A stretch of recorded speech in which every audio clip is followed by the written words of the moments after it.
봉도하신 말씀의 배경인 고린도 교회 성도들 가운데는 사도 바울과 같은 참으로 위대한 주의 종을 깨달아 알지도 못하고 알아보지도 못하고 오히려 그의 사도성을 의심하는 자들까지도 그들 가운데 섞여 있었다라는 것을 성경은 말씀해 주고 있습니다. 참으로 상상할 수 없는 일인데도 불구하고 같은 교회는 이런저런 사람들이 다 모일 수 있는 곳이고 또 상상을 초월하는 그런 엄청난 일들도 얼마든지 가능한 곳이 아닌가 하는 생각도 하게 됩니다. 정말 이런 경우에 바울은 사도로서 무슨 말로 자기 자신을 변명할 수 있을까? 변호할 수 있을까? 나는 사도다. 나는 정말 사도다. 나는 제대로 된 하나님의 사도이다 라는 것을 뭘로 말할까? 깨닫지도 못하고 믿지도 못하고 성경적으로 알지도 못하는 이런 어떤 면에서 눈이 가리워진 사람들 앞에서 어떻게 자기가 하나님의 진정한 사도임을 스스로가 변명해 줄 수가 있을까? 그의 마음속에는 정말 한편으로는 어느 정도 저는 목회자로서 또한 이렇게 공감대가 형성되는 부분이 있습니다. 정말 처량한 느낌을 가지지 않았을까? 정말 비통함을 금할 수 없지 않았을까? 자기는 모든 것을 다 내놓으며 그들을 사랑하고 섬기고 또 말씀을 가르치고 그들을 세워놓았더니 그들이 못 알아주는 거예요. 그들이 오히려 아니다라고 사도성을 의심하고 손가락질하는 모습을 당하게 되는 것이죠. 그럴 때 그냥 손 틀고 내가 너희들과 무슨 상관이 있느냐 하고 돌아서면 될 것을, 내가 너희들보다 못한 것이 무엇이었느냐 하고 돌아서면 될 것을 사도 바울은 그럴 수가 없는 것입니다. 왜요? 교회이기 때문에요. 왜요? 하나님의 한 몸 된 하나의 지체이기 때문에 그런 것이죠. 그럴 때 자기 스스로의 그런 모든 것을 다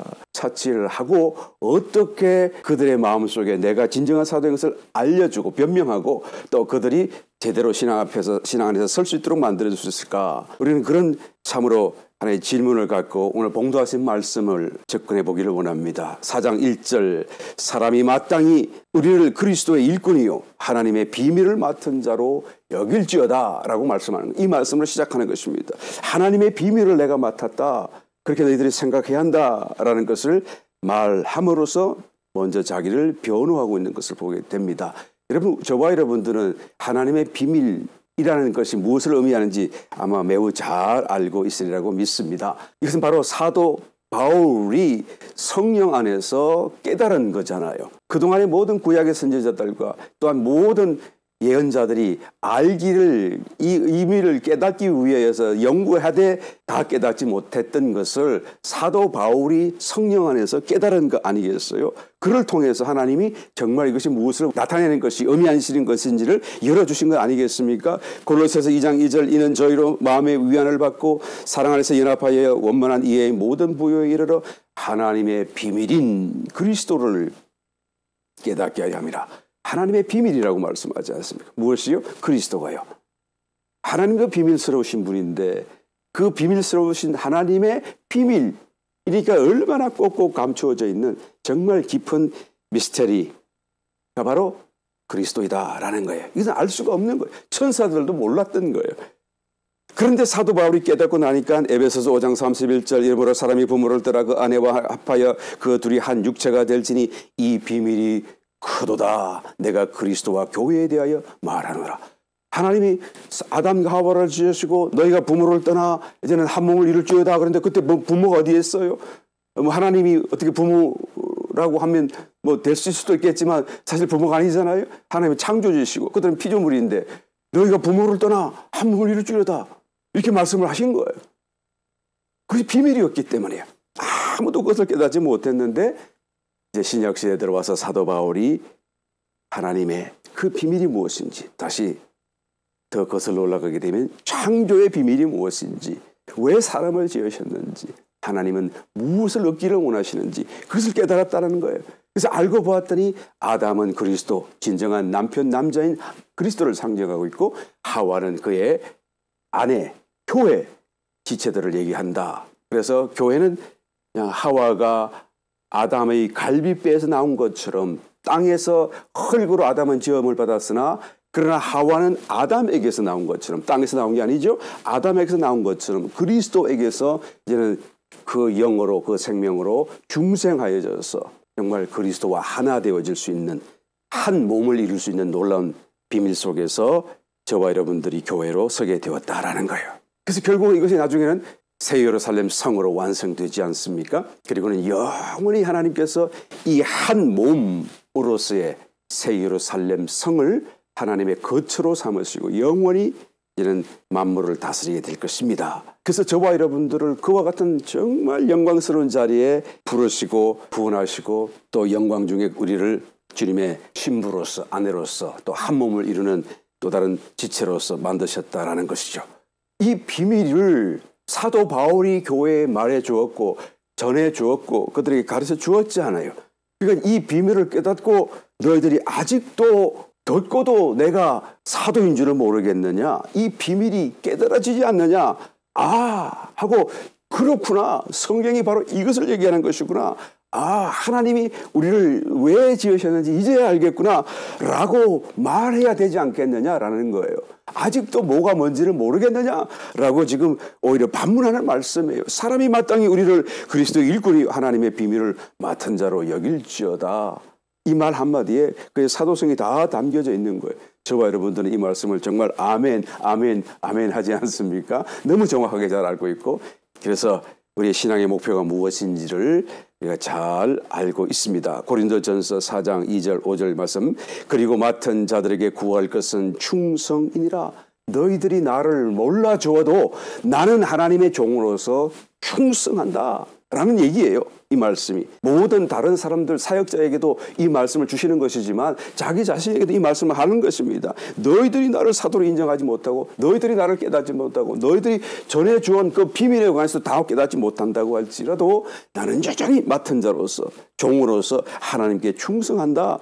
너희에게나 다른 사람에게나 판단받는 것이 내게는 매우 작은 일이라. 나도 나를 판단치 아니하노니 내가 자책할 아무것도 깨닫지 못하나 나는 나를 자신을 돌아봤을 때 양심으로도 끄림낌이 없고 아무런 자책할 것을 깨닫지 못한다. 나는 하나님 앞에 이제는 상 받을 것을 나는 기대한다. 그러나 이를 인하여 의롭다함을 얻지 못하노라. 다만 나를 판단하실 이는 주시니라. 그러므로 때가 이르기 전 곧 주께서 오시기까지 아무것도 판단치 말라. 그가 어둠에 감추인 것들을 드러내고 마음의 뜻을 나타내시리니 그때에 각 사람에게 하나님께로부터 칭찬이 있으리라. 그러니까 너희들이 나를 몰라줘도 괜찮고 또 너희들이 나를 인정해줘도 그게 의미가 없다. 사실은 하나님, 주님이 나를 판단하실 뿐이다. 그러므로 그때까지 우리는 맡은 대로 충성하자. 그 말씀이고 나도 충성한다. 그 말씀인 것입니다. 9절 말씀 내가 생각건대 하나님이 사도인 우리를 죽이기로 작정한 자같이 미말에 두셨음에 우리는 세계 곧 천사와 사람에게 구경거리가 되었노라. 이 미말이라고 하는 것은 맨 끝을 얘기하지 않습니까? 당시의 원형 경기장, 로마 시대 원형 경기장 속에서 여러 가지 극장 같은 곳으로서 이제는 시민들에게 볼거리를 제공했던 장소가 원형 경기장이었는데 그 모든 순수의 맨 끝에 미말에 항상 범죄자, 사형수 같은 범죄자를 등장을 시키고 그리고 맹수를 집어넣어 가지고 맹수와 싸우기 위해서 맹수에게 뜯겨 죽거나 물려 죽고 아주 처참한 장면을 연출하게끔 했던 것이 바로 원형 경기장에 있었던 그런 순서 중에 미말에 두었다라는 것을 보게 되죠. 그러니까 지금 마치 하나님께서 우리를 죽이기로 작정한 자같이 이 모든 끝에다가 세워둔 그래서 천사와 세상 사람들에게 구경거리가 되었다. 악한 천사들이겠죠.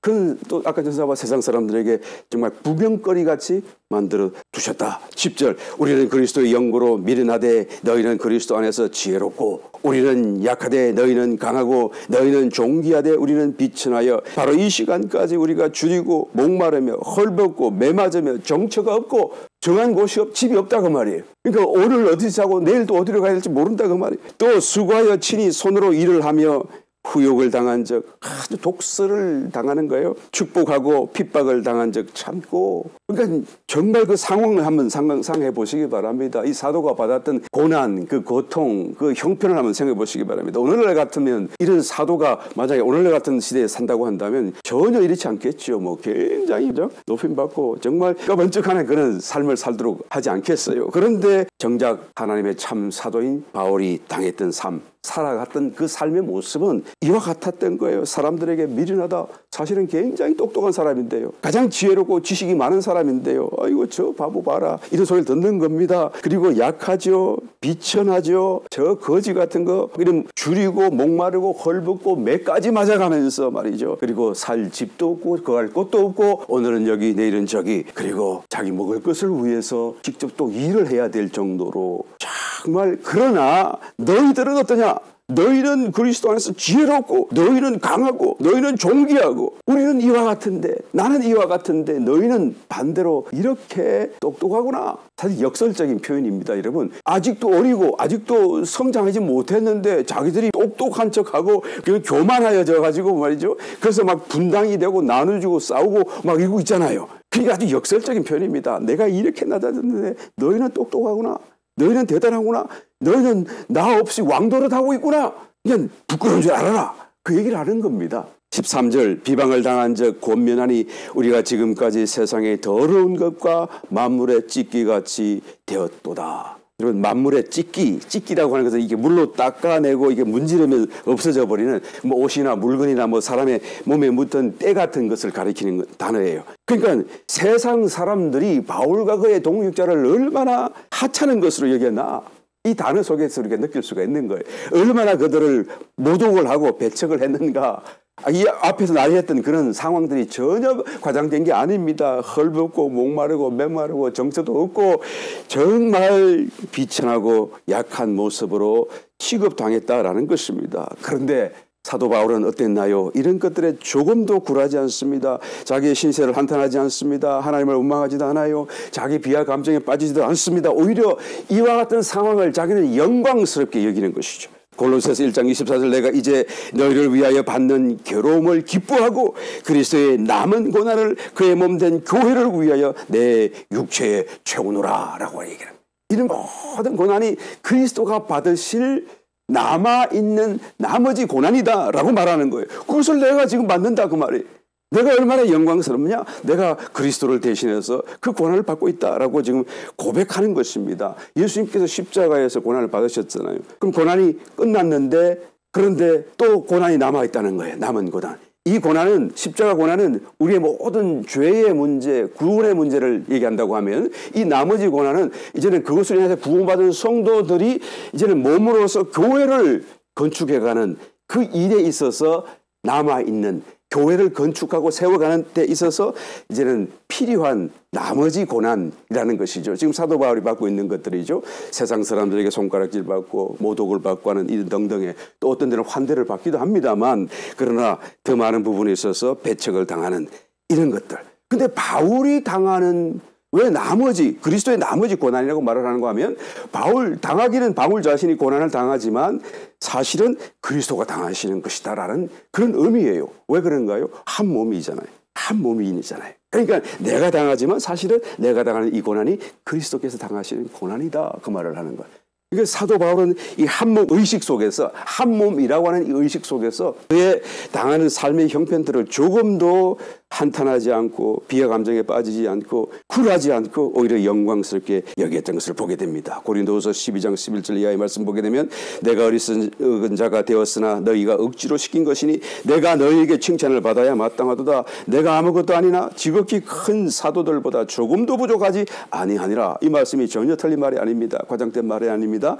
사도의 표된 것은 내가 너희 가운데서 모든 참음과 표적과 기사와 능력을 행한 것이라. 자기 자신이 내가 사도된 것을 정면하고 변명하는 데 있어서 가장 먼저 뭐를 말합니까? 모든 참한 것을 얘기하는 거예요. 기적도 있고 표적도 있고 능력을 행했고 막 이런 거 어마어마한 사건들은 뒤로 밀어놓고 가장 먼저 내가 참았다, 견뎠다. 내가 그냥 그 모든 거에 굴하지 않고 그런 상황 속에서도 나는 참았다. 그것을 내가 가장 영광스럽게 여긴다라고 지금 제일 먼저 말하고 있지 않아요. 그리스도의 남은 고난이기 때문에 그리스도 안에서는 받는 고난이기 때문에 또 주님께서 이 일로 인하여 더 큰 칭찬과 상을 주실 것을 알고 있기 때문에 이것을 그렇게 기뻐했고 사도된 표로서 먼저 이것을 제시하고 있는 것을 보게 됩니다. 그래서 표적고 기사와 능력만 행한다고 한다면 정말 저 사람이 진짜 목자가 맞나 진짜 사도가 맞나 아무리 능력적 면에서 위대하다고 할지라도 우리는 의심해 봐야 되겠죠. 그러나 그가 정말 눈물로 성도들을 위하여 기도하고 눈물로 견디고 그런 속에서 참는다고 한다면 정말로 참 목자요 참 사도이다라고 우리가 알아볼 수가 있는 것입니다. 14절 내가 너희를 부끄럽게 하려고 이것을 쓰는 것이 아니라 오직 너희를 내 사랑하는 자녀같이 권하려 하는 것이라. 이제 좀 부끄러움을 느꼈느냐? 좀 부끄러워졌느냐? 그러나 그것을 부끄럽게 하는 것이 나의 목적이 아니고 내가 정말 너희들 깨달으라고 하는 말이고 내가 정말 아비된 심정으로 사랑하는 자녀들에게 권면하기 위해서 이 말을 한다라는 것입니다. 그리고는 그리스도 안에서 일만 서성이 있을 때 아비는 많지 아니하니 그리스도 예수 안에서 복음으로서 내가 너희를 낳았음이라. 그러므로 내가 너희에게 권하노니 너희는 나를 본받는 자 되라. 나와 같이 되라. 라고 이런 단호하게 말씀하는 것을 보게 됩니다. 아비의 심정으로 이 고린도 교회에 정말 문제가 많은 어린 아이와 같은 육적인 육체에 속한 삶을 살고 신앙생활을 하는 이 고린도 교회에게 정말 권면을 하는 것입니다. 계속하여 권면을 하는 것입니다. 여러 가지 문제 속에서 첫 번째 문제가 뭐였었나요? 분열의 문제였었죠. 1장부터 4장까지 계속하여 이 문제를 다루고 있습니다. 두 번째 문제는 5장부터 시작되죠. 두 번째 문제는 무슨 문제였나요? 근친상간 새 어머니와 음행을 저지르는 어마어마한 정말 인륜과 도덕에도 이게 치명적인 그런 행악이죠. 정말 자신의 인성에도 깊은 상처를 주고요. 도무지 신앙생활을 제대로 할 수 없고 하나님 앞에 나올 수 없도록 하는 그런 것인데도 불구하고 그것이 아무렇지도 않은 것처럼 받아들여지고 교회에서도 아무렇지 않은 것처럼 그대로 그것을 용납하는 모습을 보고 사도 바울이 분개하며 이는 것을 지적하여 고칠 것을 명령하고 있는 것을 보게 됩니다. 고린도전서 5장 1절로 너희 중에 심지어 음행이 있다 함을 들으니 이런 음행은 이방인 중에라도 없는 것이라. 누가 그 아비의 아내를 취하였다 하는도다. 그리하고도 너희가 오히려 교만하여져서 어찌하여 통한이 여기지 아니하고 그 일 행한 자를 너희 중에서 물리치지 아니하였느냐. 교회가 말하지 않고 쉬쉬쉬하면서 아니면 괜찮네 이렇게 아마 감싸 주었던 것 같으네요. 여러분 굉장한 심각한 일 아니겠어요? 야곱의 12아들 중에서도 장자였던 로벤도 이 똑같은 일을 행했지 않습니까? 그랬더니 영원히 그들은 장자의 권세를 장자권을 상실해버리고 말았어요. 아주 심각한 겁니다, 여러분. 고린도 지역은 당시 항구 도시로서 아시아와 이탈리아 사이를 연결하는 그리스의 아주 항구 도시지 않습니까? 굉장히 아주 융성하게 발전했던 당시에서는 큰 도시였었습니다. 그러니까 이방 문화가 막 들어오고 우상 문화가 막 들어오고 그래서 아프로디테 우상 여신을 세우고 온갖이 종교 이름으로 신앙 이름으로 매음이 공개적으로 행해지는 그런 사회적인 분위기 속에서 고린도 교회가 있었던 거예요. 그러니까 우상과 음행 앞에서 그들은 어떤 면에서는 정말로 깨어 있어서 거절을 하고 반대하고 그것을 깨우쳤어야 되는데 성도라도 깨어있지 않으니까 정말 뭐가 뭔지를 모르니까 자랑만 하고 교만하고 유을 따라 살고 혼 안에서 그냥 생활하다 보니까 정말 악한 것이 얼마나 악하고 얼마나 위험한지를 깨닫지 못하고 반대하지도 않고 거절하지도 않고 그것을 받아들이고 그리고 살고 있었던 것을 보게 되는 거예요. 오늘날에도 마찬가지 아닙니까? 어떤 사람은 깜짝깜짝 놀랍니다. 동성애가 뭐 어땠어요? 이렇게 묻는 사람이 있어요. 근데 알고 보면 그 사람이 교회 다니는 성도예요. 얼마나 놀라운 일인지 모릅니다. 이렇게 깨어있지 않으면 그것이 얼마나 악하고 얼마나 위험한 것인지를 깨닫지 못해요.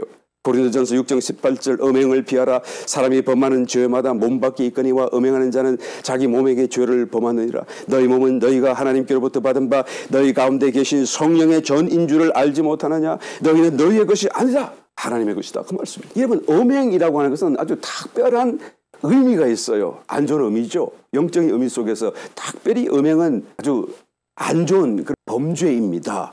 여기서 자기 몸, 육체적인 몸을 지금 얘기하죠. 자기 몸을 성전이다 그렇게 말씀하셨는데 이것은 두 가지로 우리가 보통 이해할 수가 있습니다. 하나는 영적인 그런 어떤 유기적인 그냥 유기체로서의 한 몸, 교회, 그죠? 이런 개념으로서 공동체, 신앙 공동체로서의 몸이라고도 우리가 이게 비유 내지는 상징적으로 이 말씀을 이해할 수도 있어요. 그러니까 한 몸된 교회라고 한다면 머리신 그리스도와 그의 지체들로서의 성도들 이로 형성된 한 몸이라고 우리가 이해할 수 있죠. 만약에 이렇게 여기서 음행한다는 그런 전제하에서 이 몸을 그렇게 영적인 것으로 적용하고 이해를 한다고 한다면 그 음행은 뭐가 되나요? 그것도 영적인 의미로 해석을 해야 되겠죠. 그러니까 율법을 행하고 혼을 따라 행하고 영을 따라 살지 아니하는 육체의 그런 그리스도, 육체적인 그리스도의 삶, 행위, 절기를 지키고 뭐 그런 것들로 우리가 이해할 수 있겠습니다만, 그러나 여기로서 끝나는 게 아니에요. 이 내용은 동시에 영적인 것도 적용할 수 있지만 여전히 육적인 육체를 얘기한다는 것을 우리는 이해해야 되는 것입니다. 그러니까 육체적으로 행하는 음행이 굉장히 영적으로 또 신앙적으로 중대한 범죄가 된다라는 것을 지금 말씀하고 있는 거예요. 그래서 주님이 너의 육체, 너의 몸 안에 거하지 않느냐? 물론 영 안에 거하십니다만 그 영이 육체 안에 있으니까요. 그 얘기를 하는 것입니다. 육체로서의 몸에 음행을 가해서는 정말 결정적인 행하게 된다라는 것을 지금 말씀하는 거예요. 빌립보서 3장 21절 그가 만물을 자기에게 복종케 하실 수 있는 자의 역사로 우리의 낮은 몸을, 지금 육체를 가진 이 몸을 자기 영광의 몸의 형체와 같이 변케 하시리라. 부활체로 영광의 몸으로 변하게 하실 것이다. 그 말씀이죠. 그러니까 다시 말씀드리게 되면 지금 우리의 지금 죄 속에 이게 신음하고 있는 이 육체를 변화시키셔서 그리스도의 영광스러운 몸과 같게 하실 것이다. 그 말씀이에요. 부활체로 변화시킨다는 그 말씀이죠. 여러분, 변화된다라는 것은 본래 있던 것이 뭐 아예 없어져 버리고 그리고 어떤 새로운 것이 온다는 개념이 아니잖아요. 있던 그것이 바뀌어져서 이제는 영화롭게 된다라는 그런 말씀이 바로 변화된다는 말씀의 의미잖아요. 그러니까 우리의 현재적인 몸이 그냥 없어지고 부활체를 입는 게 아니고 이 몸이 바뀌어져서 부활체가 된다라는 그런 의미인 것입니다. 하늘에 씨앗이 있습니다. 그 씨앗은 볼품이 없잖아요. 그런데 땅에 심겨지고 죽어지고 벗겨지고 그러면 그래서 뿌리를 내리고 줄기가 나고 그래서 아름다운 꽃봉오리를 이렇게 나타내게 되는데요. 그래서 이 꽃의 그 아름다움 때문에 나는 꽃은 귀중하지만 그냥 씨앗은 볼품없기 때문에 귀중하지 않다라고 말할 수가 있나요? 이 꽃의 아름다운 이 꽃은 본래 그 씨앗이 그 속에 품고 있었고 가지고 있었던 자기의 모습이 바로 아니겠습니까? 그래서 이 꽃은 아름답지만 이 씨앗은 볼품없으니 나는 이것은 던지고 이것은 취하겠다라고 말할 수 없는 것이 이것이 하나이기 때문에 그렇잖아요. 여기서부터 나왔기 때문에 그런 것 아닙니까? 마찬가지로 우리의 몸이 지금 낮고 천하고 신음 가운데 또 저주 아래에 처해 있다고 할지라도 이 몸이 바뀌어져서 부활체가 될 것입니다. 그러면 이 몸을 귀중히 여겨야 되지 않겠습니까? 요한일서 3장 2절 3절 사랑하는 자들아 우리가 지금은 하나님의 자녀라 장래에 어떻게 될 것은 아직 나타나지 아니하였으나 그가 나타내심이 되면 우리가 그와 같을 줄을 아는 것은 그에 계신 그대로 볼 것을 이남이니 주를 향하여 이 소망을 가진 자마다 그의 깨끗하심과 같이 자기를 깨끗하게 하느니라. 그렇죠? 우리의 몸이 변하여서 그리스도와 같은 몸으로 바뀌어질 것을 내가 알고 믿는다고 한다면 지금 현재 이 몸이 볼품이 없을지라도 소중히 여기고 깨끗하게 하고 성별하고 성결케 유지하려고 하지 않겠느냐. 그 말씀인 것입니다. 그러므로 음행을 한다는 것은 자기의 육체에 아주 치명적인 어떤 면에서는 지울 수 없는 그런 어떤 범죄와 행악이 된다는 것을 알아야 되죠. 그런데 고린도 교회는 그렇게 하고도 심지어는 세상 사람도 하지 않는 그런 음행을 하고도 그 사람을 받아들이고 함께 교회 생활을 한다고 그냥 성찬을 같이 나누고 있는 그런 모습을 보고 지금 사도 바울이 기겁을 하는 것입니다. 우리가 고린도 교회 성도들 같지 않고 우리는 그렇게 하지 않을 것이라고 말할지 모르겠습니다만 그런 한 가지 깊은 질문을 던지지 않을 수가 없습니다. 어떻게 구원받고도 이렇게 행악된 그런 실행, 어떤 범죄를 저지를 수 있는 것인가? 어떻게 주님이 그 속에 거하시는데 주님이 자기와 함께 계시다는 걸 알고 있음에도 불구하고 어떻게 그렇게 악한 범죄를 저지를 수 있는 것인가? 라는 질문을 던지지 않을 수가 없는 거예요. 사실 그것이 악하든 덜 악하든 사실 범죄한다는 그 사실 자체에 있어서는 다 동일한 하나의 원리, 원칙이 적용되지 않겠어요? 우리가 예수님을 믿고도 그 놀라운 은혜를 받고도 정말 앞으로 너무너무 큰 영광 속에 있는 소망을 가지고 알고 있음에도 불구하고 우리가 어떻게 죄를 지을 수 있는 것인가? 작은 죄라도 어떻게 지을 수 있는 것인가? 라는 질문을 던지지 않을 수가 없는 것입니다. 정말로 이것을 믿는다고 한다면 날마다 거룩하고 날마다 그냥 그리스도와 같은 모습으로 당장에 변화되어서 살아가야 마땅할 것 같은데 왜 죄를 짓는가? 왜 이런 엄청난 고린도 교회 성도와 같은 그런 대표적인 죄를 또한 통하여서도 우리의 죄성이 해결되지 못하는가라는 질문을 할 수밖에 없습니다. 이 질문은 다시 한번 극단적으로 우리가 바꾸어서 질문한다고 한다면, 그러면 중생한 성도, 구원받은 성도는 귀신 들릴 수가 없는가라는 질문과도 같이 우리가 연결해서 이해할 수가 있어요. 여러분, 구원받은 성도, 중생한 성도, 그 속에 성령이 오시고 주님이 오시고 그런 영생을 가진 성도는 귀신 들릴 수가 있나요? 없나요? 그 질문과 똑같은 거예요. 답은 벌써 미리 말씀을 드렸죠. 이렇게 엄청난 범죄하는 거 봐서 그럼 귀신도 들릴 수 있다는 말씀을 하려고 하시는가 보다. 여러분 벌써 알아차렸죠? 예, 맞습니다. 귀신 들릴 수가 있어요. 귀신은 혼 안에 들어옵니다. 영 안에 들어오는 것이 아니에요. 주님이 어디에 들어와 계십니까? 우리의 영 안에 들어와 계시죠. 귀신은 영 안에 들어올 수가 없고요. 그러나 혼 안에는 들어올 수가 있는 것이죠. 혼은 우리의 영과 육신을 연결하는 연결고리 같은 거예요. 그래서 만약에 혼이 없다고 한다면 영도 있고 육신이 있어도 늘 따로따로가 되는 거예요. 그런데 혼이 있기 때문에 이렇게 연결되어지고 영의 생각이 전달되고 육의 생각이 전달되고 이렇게 연결돼서 살아갈 수 있는, 하나를 이루어서 살아갈 수 있는 것이 되는 것입니다. 귀신도 영이잖아요.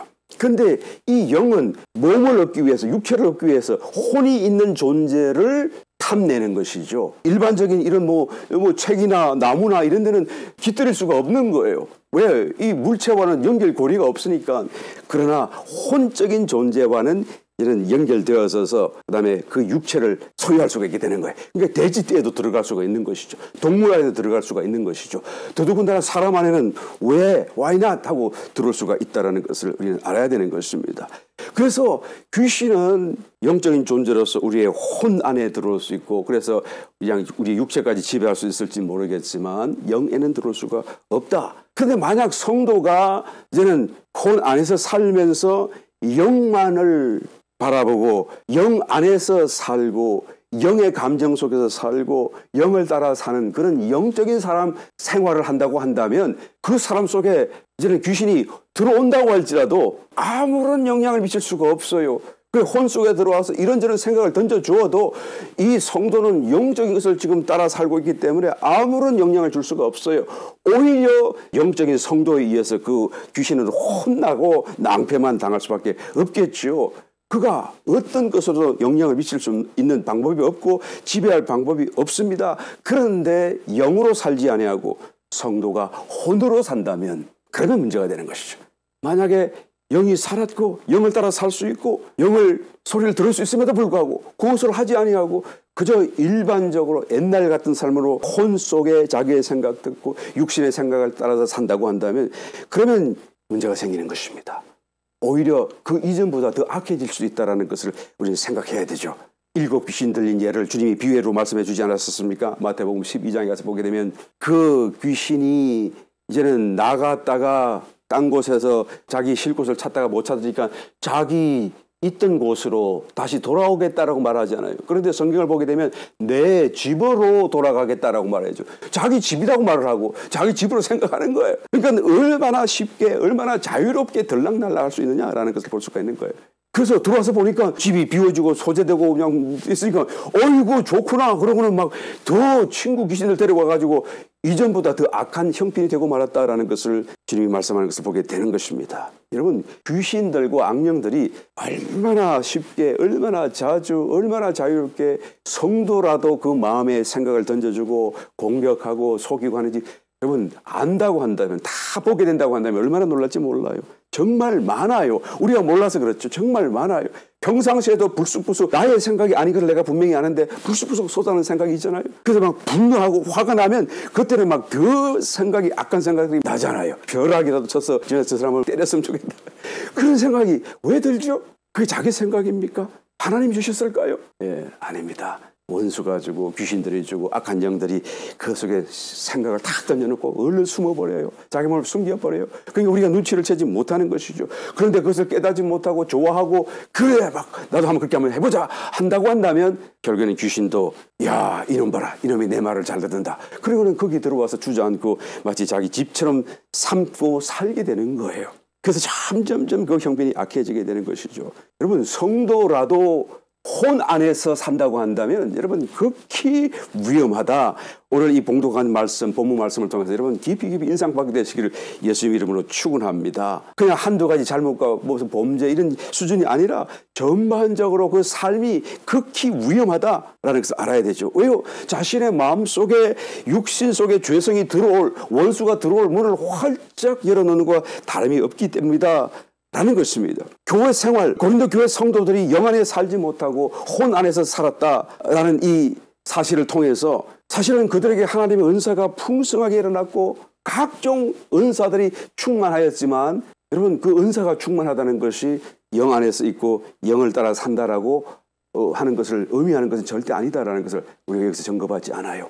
하나님의 축복이, 하나님의 기적이, 하나님의 역사가 아무리 크게 일어난다고 할지라도 영 안에 사는 것과 영을 따라 산다는 것은 다른 차원의 이야기다라는 것을 우리가 분명히 알아야 된다라는 거예요.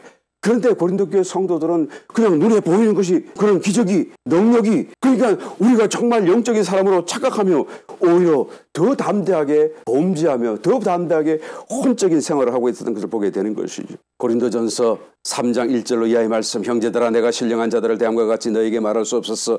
육신에 속한 자 곧 그리스도 안에서 어린 아이들을 대함과 같이 하노라. 내가 너희를 저주로 먹이고 밥으로 아니하였노니 이는 너희가 감당치 못하였음 이거니와 지금도 못하리라.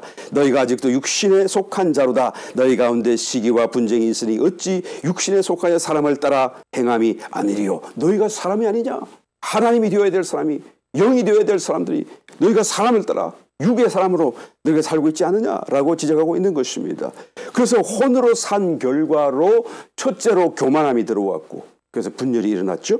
그 다음에 두 번째로 이제 5장 말씀에 이제 육신의 정욕이 들어온 거예요.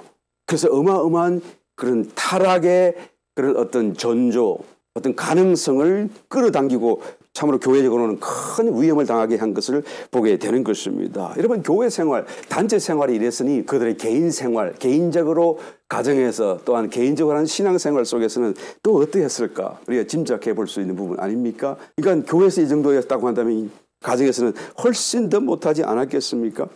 신앙생활 속에서, 교회 생활 속에서 절대로 혼이 영보다 우세하도록 방치해 두어서는 절대로 안 된다라는 것입니다. 그래서 사도 바울께서는 당신이 내가 어떻게 혼을 따르지 않고 영을 따라 사는지를 자신의 그런 모습을 통해서 실정적으로 보여주었었습니다. 그것이 바로 고린도전서 5장 3절로 이하의 본문 말씀이죠. 내가 실로 몸으로는 떠나 있으나 영으로는 함께 있어서 거기 있는 것 같이 이 일 행한 자를 이미 판단하였노라. 주 예수의 이름으로 너희가 내 영과 함께 모여서 우리 주 예수의 능력으로 이런 자를 사단에게 내어주었으니 이런 육신은 멸하고 영은 주 예수의 날에 구원 얻게 하려 함이라. 그러니까 그거는 지금 너희들 집회에 내가 영으로 참여했다라고 얘기하는 거예요. 굉장한 말씀 아닙니까? 너희는 혼으로만 살고 너희 생각으로만 살고 죄에 종살이 하고 있지만 나는 너희와 다르게 나의 영으로 살고 나의 영으로 너희 집회에까지 참석했다. 그리고 너희 형편을 알고 같이 심판했다. 그 악한 음행한 자를 사단에게 내어주었다 라고까지 말하는 것을 보게 되잖아요. 여러분 이 말씀을 오해해서는 안 됩니다. 사도 바울의 그 영이 자신의 몸을 떠나 나와서 그곳에 갔다라고 하는 것은 여러분 절대 아니에요. 영이 떠나 나와서 어디를 간다는 것은 그러니까 죽음 다음에 오는 일이죠. 이게 죽음을 얘기하는 게 아니죠. 육체적으로 죽을 때나 가능한 이야기죠. 여기서 내가 내 영이 너희과 함께했다, 너희 집회에 갔다라고 하는 이 말은 내 영이 그 내 몸속에 있지만 이것이 점점 확장되어져서 그 영이 얼마나 강력해졌다는 걸 한번 생각해 보시기 바랍니다. 그것이 확장되어서 자기 몸은 지금 에베소에 있는데 고린도 교회까지 그냥 확장되어져서 고린도 교회의 형편을 느낄 수 있을 정도로까지 확장되었다라는 얘기예요. 그만큼 나는 영을 따라 살고 있고 영의 느낌과 그런 감정 속에서 분명하다라는 것을 이 말 한마디에 그냥 확 다 실정적으로 정리해 주고 있는 것을 보게 됩니다. 이 말이 또한 뭐 예언이라든가 뭐 투시를 한다는 그런 의미가 전혀 아니에요. 이 말씀을 하기 전에 우리가 1절에서 봉독했던 것처럼 먼저 고린도 교회 소식을 전해 들었잖아요. 너희에게 음행한다. 이 있을 수 없는 일을 내가 듣고 그렇게 얘기했지 않습니까? 자기가 먼저 들었고요. 그리고는 그에 따라서 자기의 영을 사용해가지고 뭔가를 실행한 것입니다. 그래서 영을 사용한다는 것이 뭐 예언을 한다거나 투시를 한다거나 환상을 보고 뭐 입신을 한다든 이런 등등의 현상이 아니다라는 거예요. 이런 것보다 더 깊은 더 현재적인 느낌이에요. 생명의 특징으로서 나는 영 생명 안에서 살아있기 때문에 그 생명이 살아있기 때문에 느낌이 있고 감정이 있고 뭔가 그죠? 계속하여 이것이 지속되는 것을 의미하는 것이죠. 이례적으로 뭐 보거나 듣고 끝나는 것이 아니다. 그래서 계속해서 현재적으로 그런 느낌 안에서 내가 지금 살고 행하고 있다라는 의미예요. 이게 생명의 특징이죠. 어떤 뭐 은사의 그런 모습이 아니고요. 그러니까 자기 속에 있는 영의 생명 속에서 자기는 이와 같이 너희 형편을 느꼈고 또 악한 자를 함께 심판했다. 그래서 이 생명이 점점점 확장된다고 한다면 영의 느낌이 점점 확장된다고 한다면 나중에 결국에는 셋째 하늘 천국에까지 다 닿아서서 그리고는 거기에 있는 것을 다 내가 느끼며 나는 지금 현재 천국 안에 들어있는 임재의식 속에서 살 수도 있겠죠. 사실은 여기에 대해서 드릴 말씀이 상당히 많이 있습니다만 오늘 본문과 또한 다른 내용이기 때문에 다음 차에 하기로 하고요. 그런데 이런 식으로 생명의 특징으로서 영을 따라 살고 영을 사용하고 영의 느낌을 가지고 말할 수 있다라는 것을 또한 보여주게 된 것을 보게 되는 것이죠. 열왕기하 5장 26절을 보게 되면 엘리사가 그 나아만 아람 장수 그 문둥병을 치료해준 사건이 기록되어져 있습니다. 그래서 나아만이 얼마나 감사한지 그가 그냥 잔뜩 쌓아왔던 그 그냥 살해 예물들을 살해품을 이제 드리려고 했지만 엘리사가 안 받아요. 그러니까 그 종이었던 게하시가 어떻게 이럴 수가 있느냐. 그렇게 큰 일을 해줘왔는데 이게 그냥 버릴 수 없다. 주인은 안 받을지라도 나는 받아야겠다. 그리고는 주인 몰래 달려가가지고 뭐 달라 해서 받아오잖아요.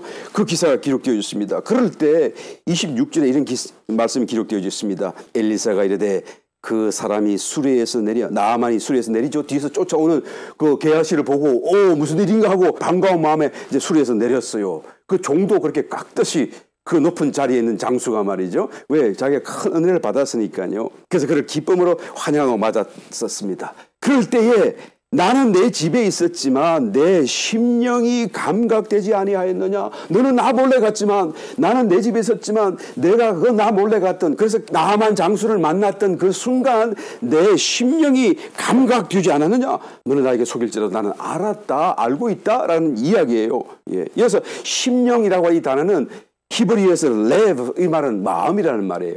마인드, 언더스탠딩 그러니까 혼을 얘기하죠. 그렇지 않겠습니까? 지금 아직도 구약시대니까 영이 살아난 건 아니기 때문에 자기의 혼으로 지금 뭔가를 느끼는 거예요. 그런데 그 혼이 얼마나 정결하고 하나님으로 충만한지 이 엘리사의 그 혼도 깨끗하여져서 그것이 빨리 확장되어지고 뭔가를 느낄 수 있다는 것을 볼 수가 있는 것입니다. 그래서 감각되지 않아야 하느냐. 이 감각이라는 단어는요.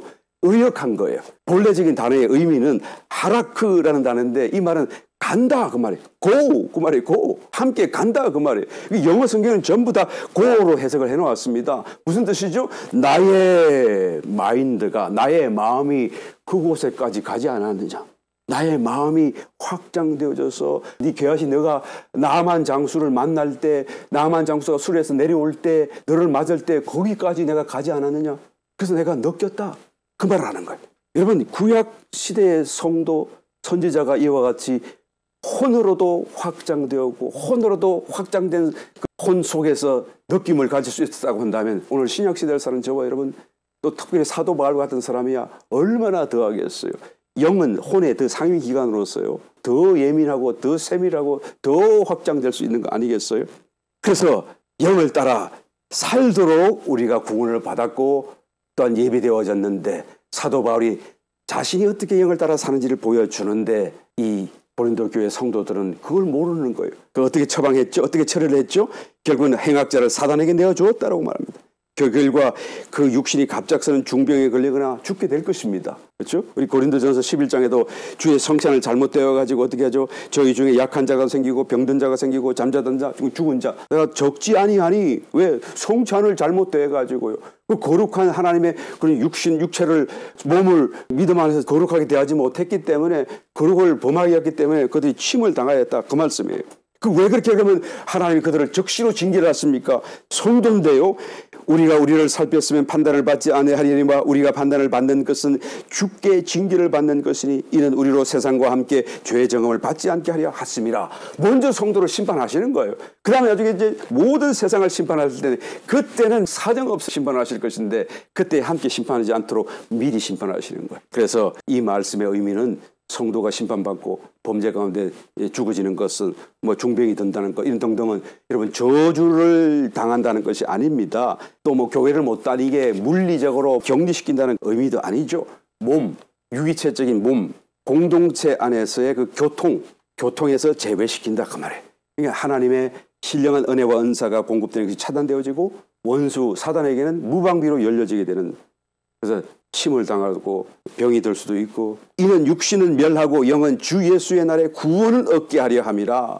더 이상 죄 짓지 말라 그 말이에요. 너는 더 이상 놔두었다간 죄만 짓지, 죄만 자꾸 되어지지. 그러니까 차라리 죽임을 당하기 더 낫다라는 것을 얘기하는 거예요. 그래서 육신은 멸함을 받지만 예수 날에 영은 구원을 받게 하기 위함이다 라는 것을 얘기하는 것입니다. 이 건진상간의 죄를 범한 교인은 계속 그런 생활 속에서 지금 살고 있는 거예요. 한 번 해가지고 내가 잘못했다 회개하는 그런 게 아니죠. 한 번의 실수나 범죄가 아닙니다. 그 범죄하는 삶 속에 떳떳하게 살고 있고 교회도 다니고 있고 내가 뭐 어때서, 동성애가 뭐 어때서, 이게 큰 소리 치며 살고 있는 거예요. 그러니까 회개하지 못하는 이 심령, 차라리 쳐서라도 그 죄를 더 이상 짓지 못하도록 하는 것이 그에게도 유익하고, 만약에 그가 회개한다고 한다면 그러면 언제든지 수용해야 되겠죠. 교회적으로도 그 공동체가 이제는 부패하지 않도록 막아야 될 필요가 있다는 것을 말씀하는 것입니다. 우리 5장 6절로 이하의 말씀, 너희의 자랑하는 것이 옳지 아니하도다. 적은 누룩이 온 덩어리에 퍼지는 것을 알지 못하느냐. 너희는 누룩 없는 자인데 새 덩어리가 되기 위하여 묵은 누룩을 내어버리라.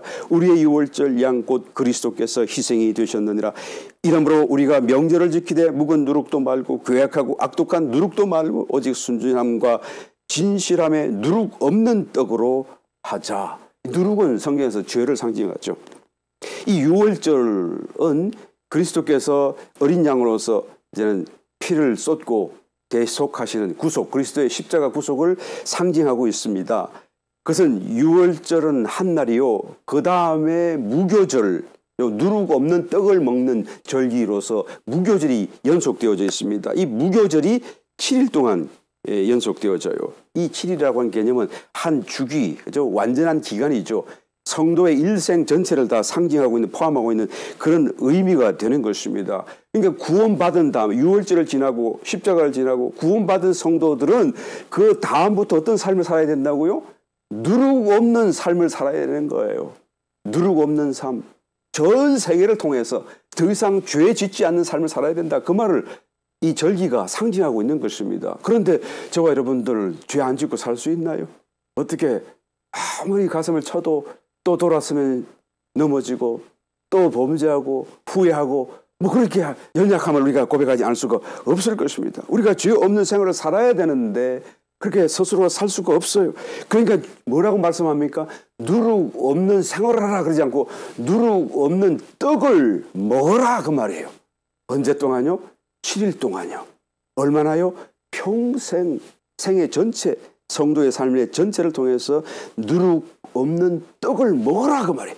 누룩 없는 떡 대신 그리스도를 먹어라라는 의미인 것입니다. 이 말씀을 또다시 우리가 다르게 이해해 보게 되면 영에서 오는 양식을 먹는 것이고 영을 따라 사는 삶인 것이고, 누룩 있는 떡을 먹는다고 하는 것은 혼을 따라 사는 것이고 육체를 따라 사는 것을 상징하는 것을 우리가 알 수가 있는 것입니다.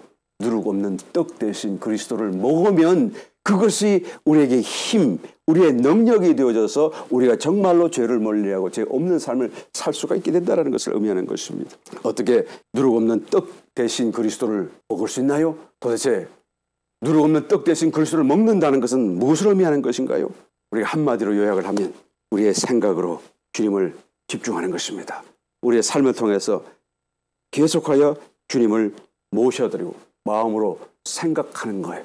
말씀을 묵상할 때도, 기도할 때도, 찬양하는 것도, 우리가 삶을 살아도 예배하는 자로서의 삶을 살아간다고 한다면 이게 모든 순간들을 통해서 마치 듣는 기도, 나의 어떤 소원을 아뢰는 그런 기도가 아니라 정말 주님이 나에게 무엇을 말씀하시는가 듣겠다고 하는 듣는 자의 자세로 마음으로 드리는 예배자의 삶, 다른 말로 하게 되면 쉬지 않고 기도하는 자의 삶이 되겠죠. 그런 삶을 살아야 되는 것입니다. 쉬지 않고 기도하게 되시기를 예수님 이름으로 축원합니다. 이것은 어떤 선택사항이 아니라 정말 필수사항이고, 이것 없다고 한다면 우리는 누룩 없는 그런 삶을 살아갈 수가 없고, 우리가 고린도 교회 성도들처럼 비록 하나님의 놀라운 은사 속에 우리가 산다고 할지라도 우리는 육에 속한 사람이요, 주님 앞에 서는 그날에 꾸중받을 사람이 될 수밖에 없다는 것을 우리가 알아야 되는 것입니다. 바로 사도 바울께서 이 부분에 있어서 아주 분명하게 나는 영을 따라 사는 것이 무엇인지를 너에게 보인다. 너희도 나를 본받으라. 나와 같은 자들아. 저와 여러분 이와 같은 삶을 살고 이와 같은 놀라운 영의 세계의 축복을 공유할 수 있는 우리 모든 요단의 지체가 다 되시기를 예수님으로 축원합니다.